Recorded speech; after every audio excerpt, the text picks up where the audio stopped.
Good evening. Ella Baker, a giant of the civil rights movement, left us with this wisdom: give people light, and they will find the way. Give people light. Those are words for our time. The current president has cloaked American darkness for much too long. Too much anger, too much fear, too much division. Here and now, I give you my word. If you entrust me with the presidency, I will draw on the best of us, not the worst. I'll be an ally of the light, not the darkness. It's time for us, for we the people, to come together. And make no mistake, united we can and will overcome this season of darkness in America. We'll choose hope over fear, facts over fiction, fairness over privilege. I'm a proud Democrat, and I'll be proud to carry the banner of our party into the general election. So it's with great honor and humility I accept this nomination for President of the United States of America. But while I'll be a Democratic candidate, I will be an American president. I'll work hard for those who didn't support me, as hard for them as I did for those who did vote for me. That's the job of a president, to represent all of us, not just our base or our party. This is not a partisan moment. This must be an American moment. It's a moment that calls for hope and light and love, hope for our future, light to see our way forward, and love for one another. America isn't just a collection of clashing interests of red states or blue states. We're so much bigger than that. We're so much better than that.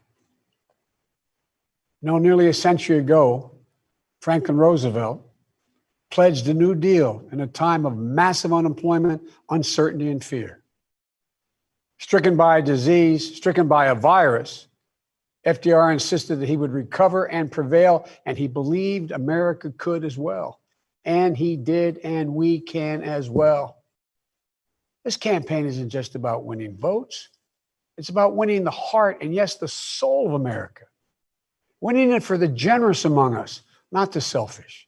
Winning it for workers who keep this country going, not just the privileged few at the top. Winning it for those communities who have known the injustice of a knee on the neck. For all the young people who have known only America being rising inequity and shrinking opportunity, they deserve the experience of America's promise. They deserve to experience it in full. You know, no generation ever knows what history will ask of it. All we can ever know is whether we're ready when that moment arrives. And now history has delivered us to one of the most difficult moments America's ever faced. Four historic crises, all at the same time. A perfect storm. The worst pandemic in over 100 years. The worst economic crisis since the Great Depression. The most compelling call for racial justice since the 60s. And the undeniable realities and just the accelerating threats of climate change. So the question for us is simple. Are we ready? I believe we are. We must be. You know, all elections are important. We know in our bones this one is more consequential.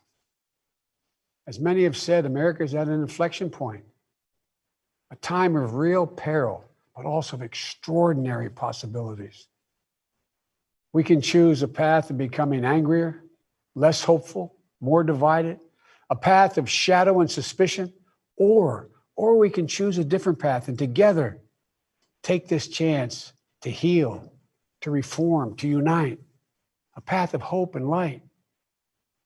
This is a life-changing election. This will determine what America is going to look like for a long, long time. Character is on the ballot. Compassion is on the ballot. Decency, science, democracy, they're all on the ballot. Who we are as a nation, what we stand for, and most importantly, who we want to be, that's all on the ballot. And the choice could not be more clear. No rhetoric is needed. Just judge this president on the facts. 5 million Americans infected by COVID-19. More than 170,000 Americans have died. By far the worst performance of any nation on earth. More than 50 million people have filed for unemployment this year. More than 10 million people are going to lose their health insurance this year. Nearly 1 in 6 small businesses have closed this year. And this president, if he's reelected, you know what will happen. Cases and deaths will remain far too high. More mom and pop businesses will close their doors, and this time for good. Working families will struggle to get by. And yet the wealthiest 1% will get tens of billions of dollars in new tax breaks.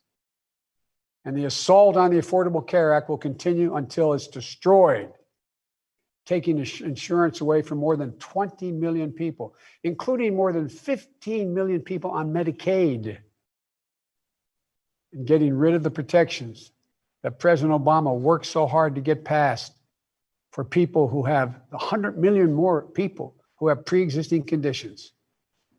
And speaking of President Obama, a man I was honored to serve alongside for 8 years as vice president, let me take this moment to say something we don't say nearly enough. Thank you, Mr. President. You were a great president, a president our children could and did look up to. No one's going to say that about the current occupant of the White House. What we know about this president is if he's given 4 more years, he'll be what he's been for the last 4 years. The president who takes no responsibility, refuses to lead, blames others, cozies up to dictators, and fans the flames of hate and division. He'll wake up every day believing the job is all about him, never about you. Is that the American you want for you, your family, your children?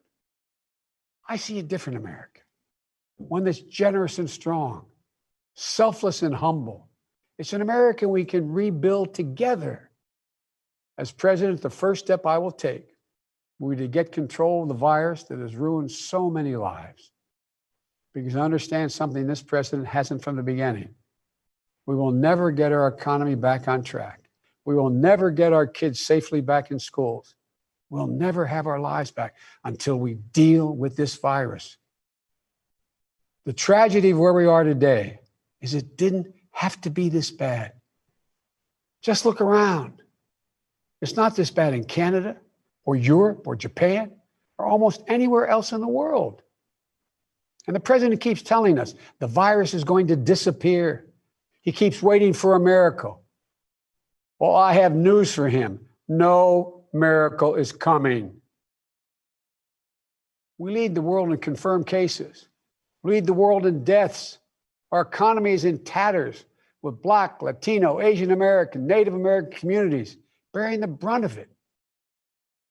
And after all this time, the president still does not have a plan. Well, I do.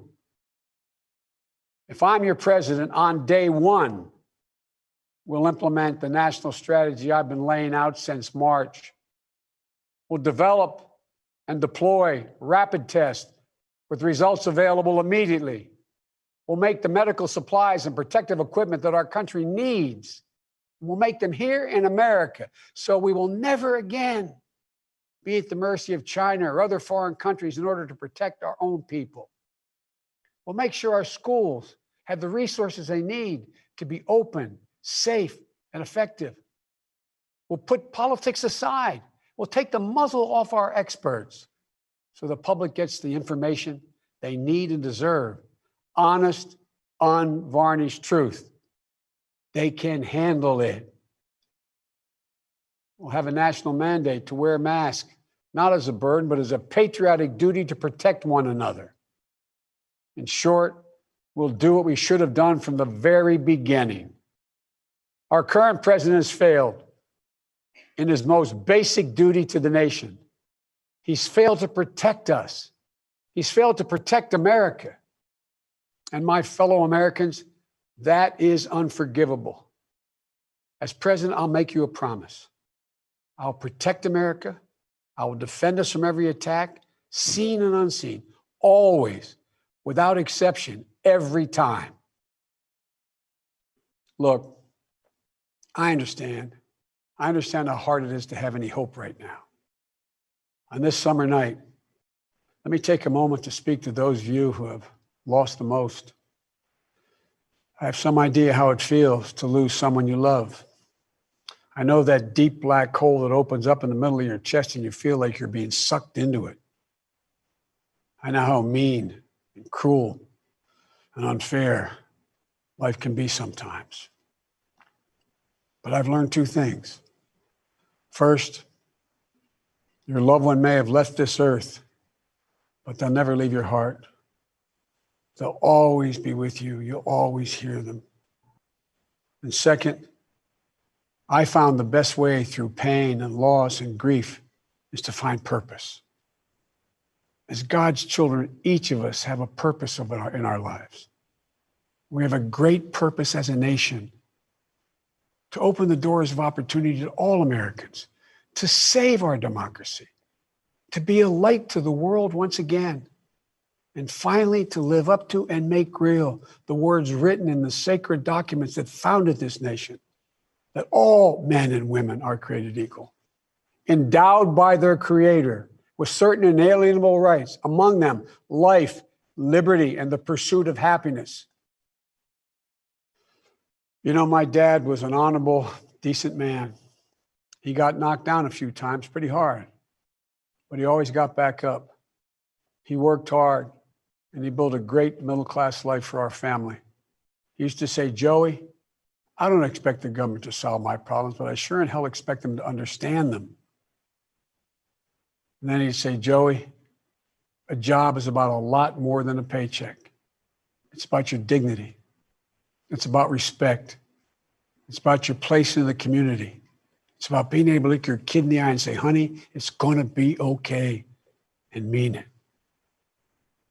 I've never forgotten those lessons.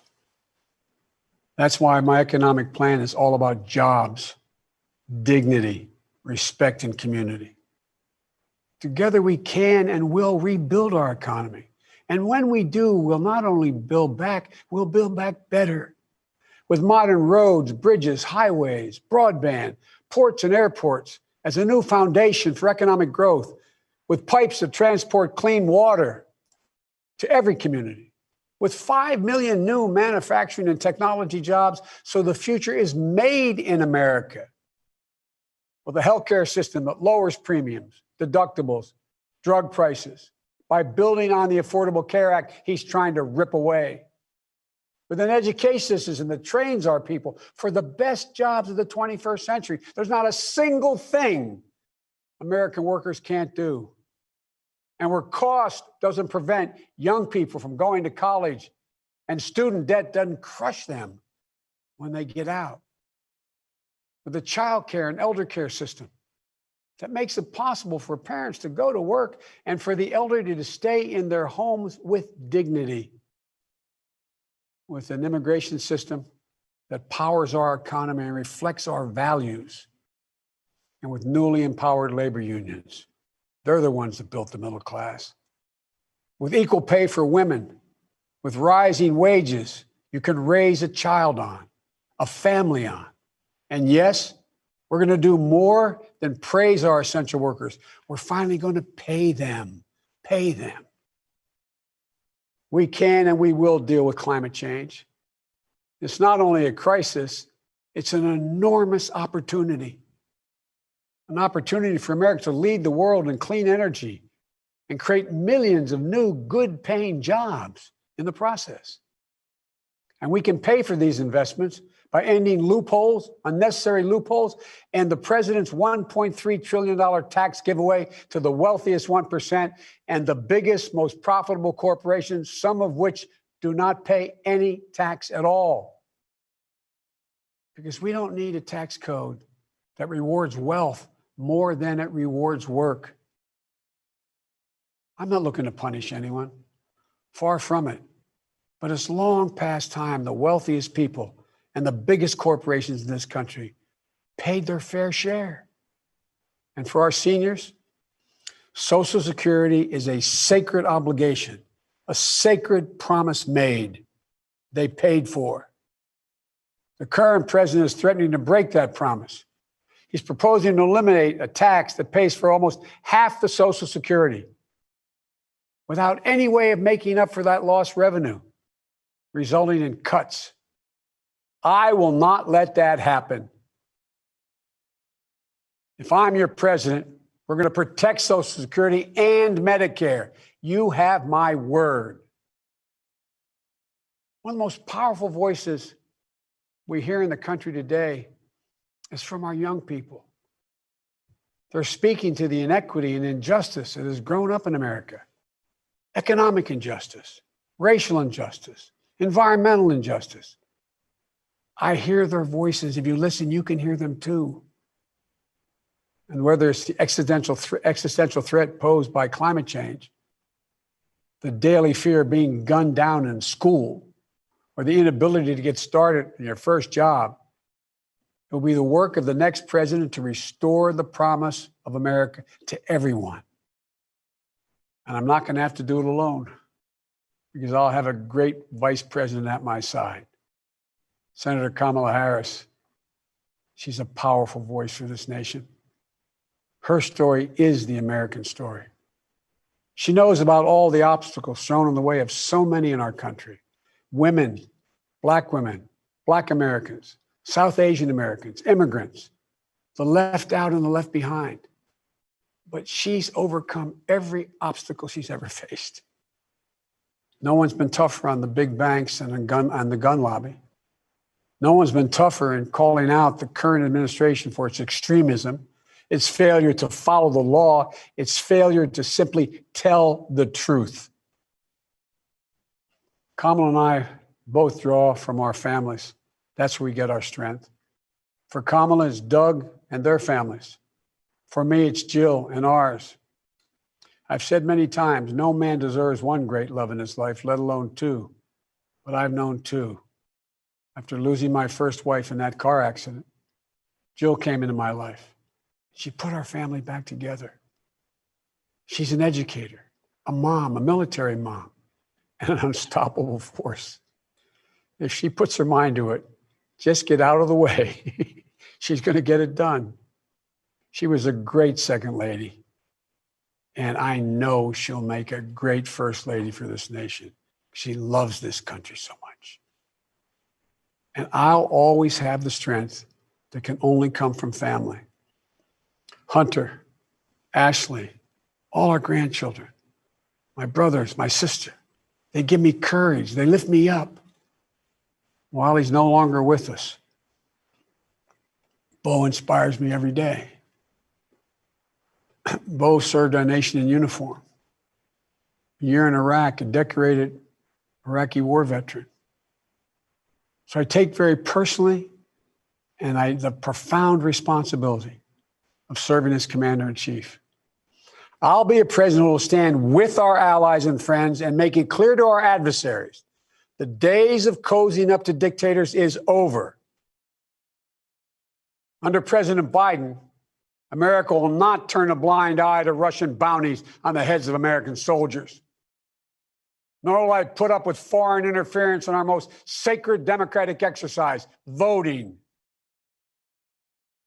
And I'll always stand for our values of human rights and dignity.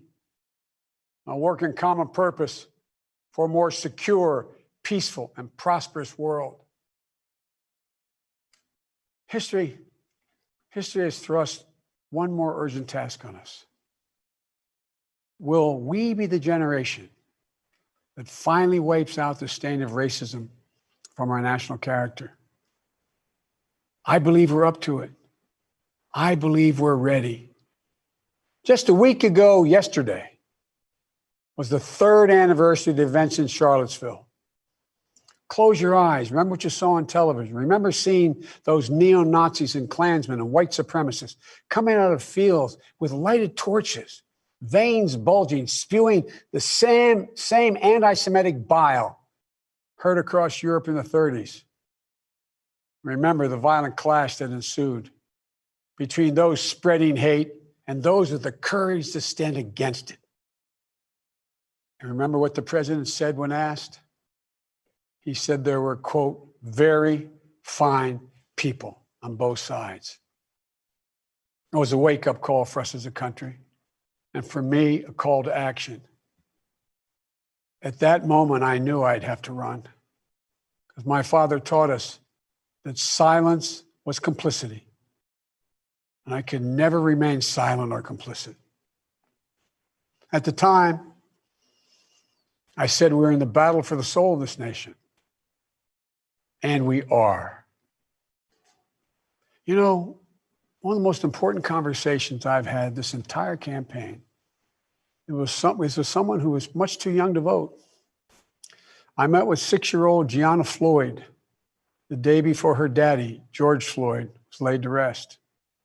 She's an incredibly brave little girl. And I'll never forget it. When I leaned down to speak to her, she looked in my eyes and she said, and I quote, "Daddy changed the world. Daddy changed the world." Her words burrowed deep into my heart. Maybe George Floyd's murder was a breaking point. Maybe John Lewis is passing the inspiration. But however it's come to be, however it's happened, America's ready, in John's words, to lay down, quote, the heavy burden of hate at last, and to end the hard work of rooting out our systemic racism. You know, American history tells us that it's been in our darkest moments that we've made our greatest progress, that we found the light. In this dark moment, I believe we're poised to make great progress again, that we can find the light once more. You know, many people have heard me say this, but I've always believed you can define America in one word: possibilities. The defining feature of America: everything is possible. That in America, everyone, and I mean everyone, should be given an opportunity to go as far as their dreams and God-given ability will take them. We can never lose that. In times as challenging as these, I believe there's only one way forward.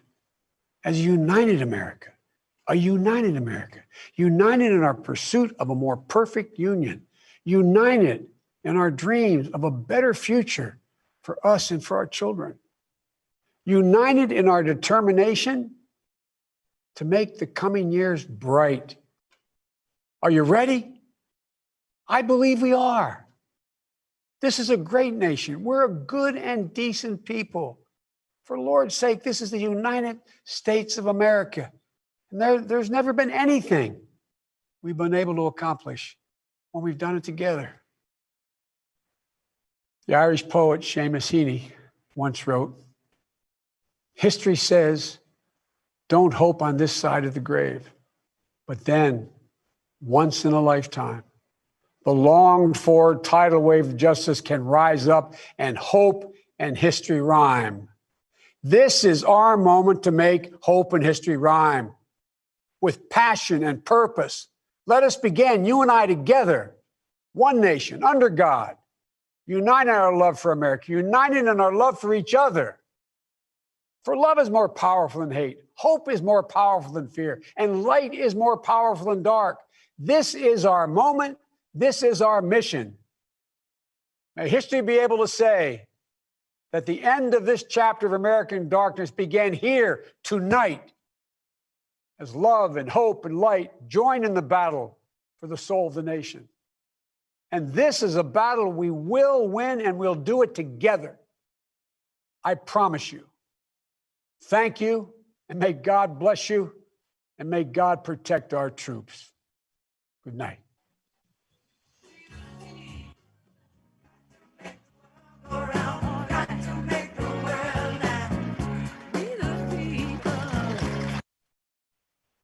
That was a strong speech. Very strong speech. Trump's biggest attack towards Joe Biden is that he's incoherent, right? Something's wrong with him. And the best way to fight back against that is just give a very strong, clear speech. And also, he talked very strongly about what people want to hear about right now. We're in the middle of a pandemic. And he says on day one, I'm going to start taking care of it. I'm going to it's not going to be about me. I'm going to listen to the experts. We're going to fix what's going on when it comes to our kids in the schools. We're going to fix our testing issues. He says he's going to start that on day one. And I thought that was a strong speech. From the very beginning, I was like, okay, it's cool. But when he started to talk about Jill Biden and his face lit up from there on out, it was threes. And he was perfect. Yeah. The right amount of compassion mixed with assertiveness. He nailed it. He nailed it. I ain't gonna lie. I was like, ooh, how's the speech gonna be? Listen, that man's ready. He wants it. And I feel energized. He did a great job. I agree with you, Claudia. I think the way that the adoration that he has for Jill is so telling of the type of man that he is. Like, for me, I already know that he's qualified. Like, he's overqualified. It's ridiculous. Him and Bernie Sanders have been in, the game forever. It's nothing they don't know. He probably helped mentor Barack when Barack was in office. Clearly, that's probably why Barack chose him as vice president. So what he knows and what he can do goes without saying. But he killed Donald Trump, which is easy to do, with his empathy and his genuine I'm just a good dude. Like, I love my wife. Like, I love people, and I love fighting for stuff. Like, it was just a very genuine, and in terms of, just bringing the entire tone of the DNC together, I think he did that for me. All the things that people said that he was throughout this, throughout the convention, and you're hearing all these things about how they feel about him.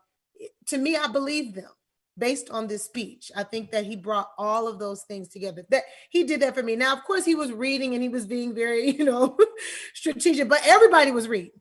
Everybody was reading because you have to. These speeches are long.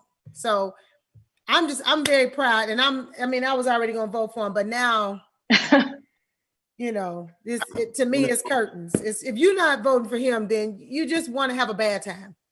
I don't know what to tell you. One of the most poignant moments of the week for me was the young lady who was talking about losing her father to COVID and that his only pre-existing condition was trusting and believing this current president. I think Joe Biden did an excellent job of wrapping a nice bow around all the things that they wanted people to remember this week. And a large voting block that we won't typically have that I think is going to be very influential this November is all of the people who have lost family members to COVID-19. Those people who feel heartbroken because of losing a family member because of a pandemic that this administration did not take seriously from the beginning. Joe's ability to empathize with them, to relate after such heart-wrenching loss himself, I think resonates very loudly beyond the halls of where he was giving the speech, just throughout the country entirely. And him being able to personalize and humanize, not just hear people say that he's a great guy, but to actually see the compassion and care in his eyes, hear it in his voice, and see it in his demeanor. I think that this was an excellent move for them and an excellent speech by the former vice president. Can I bring something up real quick? Ask y'all. Yeah. Whenever in history have you ever heard from a white man such a strong opposition and rebuke of racism in those strong terms where it really felt real? That was like, he went where Barack probably couldn't go because they say he was an angry black man.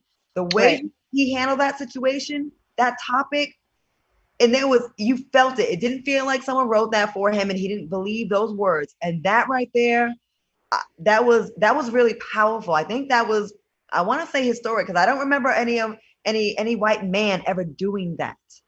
Well, yeah, that's what you call using your privilege for good in the right way, because he can definitely make those kinds of critiques without getting the same kind of flack that President Obama would or any other person of color. You're right. And unfortunately, it's become such a decision when you speak out against racism, you know that there's a huge group of Americans that are going to be mad about that. And so it's a choice to say, you know what, I'm going with these people. And he made that choice. And I just very strong words. I just want to say one thing, and it might be mushy and it might be like, whatever. But I think a lot about, the people on the internet, that are always very combative, very negative, always have something to say. Well, he's I'm not going to vote for the lesser evil and all of that. You know how we're on social media and we see it by the tons. I just want to say, like, I'm not even going to get mad at people anymore, because watching this convention, it reminds me that, you know what? People are people. They're scared. They're upset. They're hurt. They can't even go outside and not know and not be sure of what's going to happen to them. They're hungry. They don't have jobs. They don't know how they're going to feed their kids. Like, Americans are stressed. And so I'm going to cut them some slack, you know what I'm saying, from here on out, because we're all scared. But I just want to tell them this. I think that if you don't think anything else, you can know for a fact that the situation that you're in right now is not good. Mm-hmm. And that 4 more years of it is not going to be, electing Donald Trump, putting him in office is not going to get better. Like that, if there's nothing else that you can count on, he's already shown you. So we just have to be very clear about that. Like, I just want to say that because I understand, you know what I'm saying? I'm American. I pay taxes, celebrity or not. I don't care about none of that. At the end of the day, I wake up, I got to brush my teeth, get my kids ready for school, just like everybody else. I just want people to really just understand what we're really going through right now. Like, put all of that aside for just a minute and really think about what could happen if Donald Trump is in office for 4 more years. I think he did a good job of also, like, kind of dismantling the whole, like, vote for me because I'm the lesser of 2 evils. This is a vote because I'm not Donald Trump. I think he did a good job of saying, no, forget all of that. Let me tell you what you're voting for. You're voting for empathy. You're voting for putting experts first when it comes to protecting you from COVID-19. You're voting on working towards dismantling systemic racism. I think you're right. Like, he made it so people have been saying, this is the best you've got, just you're not Donald Trump. And he came with, no, let me tell you what I'm going to do. Mm-hmm. But he gave us something to vote for tonight. He gave us things to vote for, not just against. And I think that's what the mistake was with Hillary Clinton. It was just like, we just can't, a fear thing about Donald Trump. Yeah, he got his digs in at Donald Trump, but he showed you a man that truly loves his wife, a man that's grateful for this woman to come in after losing his first wife, a man that has remorse, a man that has compassion, a man that has feelings. We don't get that with Donald Trump. We never see a tender moment between Donald and Melania. And I don't even know if he even likes Barron the way he doesn't even regard him. Like, you don't see, and that's not to be funny, but it's just like, you don't see a loving, considerate, compassionate man in Donald Trump. And yes, you need a strong leader, but you also need someone that when Joe looked directly to the camera and brought his voice down and spoke from the heart, you felt that and you believe it. And all this less of this nice man that knows foreign policy, that has experience, and that argues with actors and athletes on Twitter. Exactly. Joe did an excellent job of, you're right, showing us what we should be voting for. He said compassion, decency, science. Those are the things that are on the ballot this time around. And he called this a life-changing election. I know a lot of people in 2016 said that that was a life-changing election. I think the difference this time around is that 2016, he lost the popular vote, President Trump, and they won through the Electoral College. This time around, if America chooses President Trump, it signals something very different moving forward about the state of our country and the mindset of politics moving forward. So that's why I think he called it a life-changing election, because we either have a chance to reverse course and get back to that decency and decorum that we expect out of the Oval Office, or we have a choice to stick with what we have and make some deep decisions about the future of our country. Mm-hmm. And when it comes to family values, which is something Republicans speak to a lot, right? What they want their elected officials to look like because of family values. And of course, the elected person they chose, it's a different type of family values. But also both Kamala Harris, Joe Biden, they show a different type of family than what's been shoved down our throats. This is the only acceptable family. You know, two parents have been married forever. They've got two kids, a dog, a white picket fence. They're likely white. And this is what we're going to show you. No, this is both Dr. Biden and Kamala Harris are stepmoms. They both have families that look like a lot of Americans' families. They talk about, hey, it's not just us, it's goddaughters. We're aunties. Yeah. We're godmothers, we're stepmothers, we're proud stepmothers.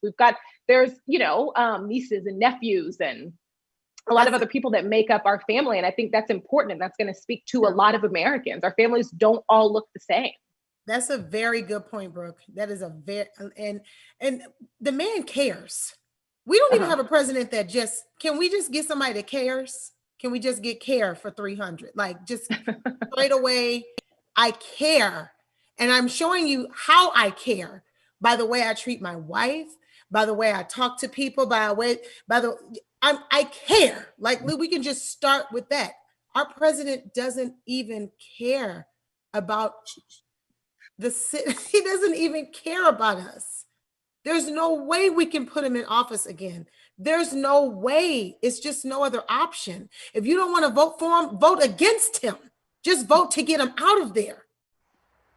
And even the first ladies, the difference in first ladies. Sorry, Brooke, Melania Trump, yeah, she looks great in a suit and she's got some great fashion. But, she, after a hurricane, a natural disaster, she's wearing a jacket that says, I really don't care, do you?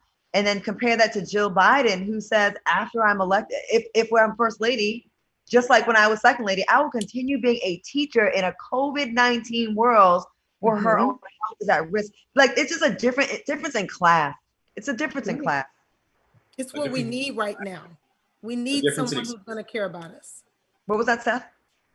Joe Biden has helped turn around an economy before. I mean, look at the mess in 2007 and 2008 leading into that election. And they had to make some tough decisions. And we saw a lot of years of economic prosperity. I mean, he's going to have to do some of that similarly again, because COVID has really ravished our financial economy overall. We've never really seen unemployment numbers this high and this many people underemployed or just struggling to make ends meet and not even being able to do what Republicans typically like to say and, grab themselves up by their bootstraps. That's not possible right now during COVID. So we're going to have to make a lot of tough decisions, and it's going to require leadership that knows how to be fair, that knows how to be equitable when making decisions and not just doling out six-figure checks as a part of for people who are in $1 million tax brackets and $12 for people on the lower end of the spectrum. I mean, the disparity is just disgusting. And I think that we could at least get back to some of that decency and treating people fairly and giving them what they need to survive in this country. Yeah, I like that you spoke to that, Seth, because he talked about the economy in a way that we haven't seen. We get a presser almost daily at this point. It's all about the economy, And I think everybody wants to fix the economy. Nobody wants to be unemployed. But he said, hey, listen, we're going to put people first. I'm going to focus on saving my community. He made it clear that it may look a little different for billionaires when the focus is on the people of our community. And that's something that we haven't been hearing. And once you have a president that actually believes in science and the basic things about science, the basic principles about science, I think you'll see that we'll have a much quicker and easier time getting rid of the coronavirus or getting it under control. When you have someone that doesn't really pay much respect to science and just pays respect to the stock market, which 80% of Americans are not in the stock market, you know what I mean? It's something like that. Most people aren't affected when they say the stock market is up. Most people don't own a bunch of shares in companies, so it doesn't really affect them. You're just speaking to a small group of people. Like talk about the everyday average American. And once you have a president that respects the coronavirus and science, I think we'll have a much easier time of getting this under control, and therefore our economy will be back to booming. Yeah. Being willing to step back and not be the person in front when you're not the scientist, you're not the epidemiologist. You can't lead the show when it comes to protecting us from COVID. I'm sorry, Selena, I didn't want to step on you. No, I was agreeing. I was going right. I be over here, my little square girl, like, right. Yes, I'll be getting y'all together. I be cutting y'all to be, I'm sorry, but I'll be agreeing. So if we can all just agree, we can all of us and all the people that are watching from here on out, we can just encourage as many people to go to the polls as possible. If we can convert a non-believer in the voting system, to kind of cross on over. I mean, I think that's what we all need to commit to do, to bring a person to the poll, or 2 or 3 or 5. Yeah. You know? That's a good point to wrap this up. Bring a person to the poll. That's how we're going to do this. Bring a person to the poll.